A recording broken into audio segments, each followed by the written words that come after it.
Tally में वही बताने जा रहा है, बैंक पेमेंट कैश पेमेंट, ठीक है। तो सबसे पहले वही नहीं हो रहा है ना, तो देखो सबसे पहले टैली खोल लेते हैं, जहाँ पे हमें मेंटेन करना है कि बैंक के द्वारा कितने लोगों ने पेमेंट दी है और कैश के द्वारा कितने लोगों ने पेमेंट दी है। तो ये टॉपिक बताने जा रहे हैं, क्योंकि कभी कभी कंपनी में वर्क बहुत होता है, किसको हमने नकद दिया, किसको हमने बैंक से चेक के द्वारा या ऑनलाइन पे किया है, तो पता नहीं चल पाता है। तो सबसे पहले हम एक कंपनी बना लेते हैं। तो कंपनी बनाने के लिए मालूम है आपको सारी चीज़ें, हमने कंपनी बना लिया। यहाँ पे इंडिया उत्तर प्रदेश, ठीक है। पिन कोड अपना जो भर देना, इसके बाद फ़ोन नंबर, ये डिटेल सारी फिल करके आप एक्सेप्ट करा देना, ठीक है। इसके बाद एक्सेप्ट कराने के बाद ध्यान देना है आपको, यहाँ अकाउंट इन्फो में जाना है, वाउचर टाइप में जाना है। वाउचर टाइप में जाकर क्रिएट कर लेना है एक बैंक पेमेंट, यहाँ पेमेंट सेलेक्ट कर लेना, और एक बनेगा कैश पेमेंट।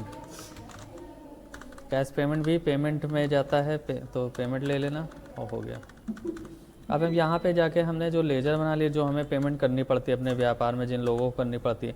तो सपोज़ करो मोहन से हम माल खरीदते हैं ज़्यादातर, तो हम उसका एक लेजर बना लेते हैं, ठीक। उसके बाद हमें रेंट वगैरह देना पड़ता है, तो रेंट हमने इनडायरेक्ट एक्सपेंसेस में डाल दिया, ठीक। इसके बाद हमें देना पड़ता है, सपोज़ करो रेंट हो गया, और अभी इलेक्ट्रिक हो गया, मेन फर्नीचर तो कभी कदार आते हैं, तो लेकिन लेजर एक बार बन गया तो बन ही जाएगा, जो हमेशा हर मंथ जाते हैं वो चीज़। हाँ, ठीक है। अब देखो अगर हमें इसकी पेमेंट करनी है तो अकाउंट वाउचर, अब हमें याद रखना है कि जब हम पेमेंट करेंगे F5 दबा के हम सेलेक्ट करेंगे। अगर मालिक ऑनलाइन पेमेंट करा रहा है बैंक के माध्यम से, या चेक दे रहा है, या ऑनलाइन पे कर रहा है, तो बैंक पेमेंट मोड सेलेक्ट करोगे। और यहाँ पे जिस चीज़ की इलेक्ट्रिक का यानी इन्होंने 15,000 रुपये कैसे बैंक द्वारा जमा किया, फिर F5 दबाना, यहाँ सेलेक्ट करना कैश पेमेंट।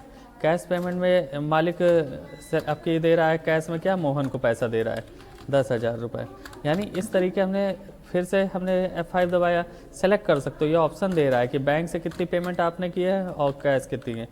रेंट आपकी दे दिया, फिर यहाँ पे हमने F5 दबाया और कैश पेमेंट। ये पेमेंट नीचे उसका वो पेमेंट से नहीं मतलब है, ठीक है, वो सिर्फ पेमेंट के लिए आ रहा है, ठीक। इलेक्ट्रॉनिक का फिर दे दिया, हो गया। अब देखो जब हमें चेक करना होगा तो चेक करने का तरीका ये होगा कि हमने कितनी बैंक पेमेंट की, कितनी कैश। तो डिस्प्ले में आना है और डे बुक में आना है। डे बुक में आने के बाद F4 दबाना, F4 में सेलेक्ट करने को आएगा कि आप बैंक पेमेंट देखना है, तो बैंक लिख देना, बैंक पेमेंट आ गई, ये खुल के आ गई, बैंक पेमेंट 2 की है आपने। फिर F4 दबाना, कैश पेमेंट सेलेक्ट कर लेना, तो कैश पेमेंट में कितनी पेमेंट हुई है, कैश में भी 2 की थी, चेक हो जाएगा, ठीक है। F5 से पहले सेलेक्ट करना है, F4 से चेक करने के लिए, ठीक है, हो गया। इसके अलावा कुछ बताइए, मेरा हो चुका था, बस हो नहीं तो गया था, करो जाके, सही में हो गया था भाई, करो जाके।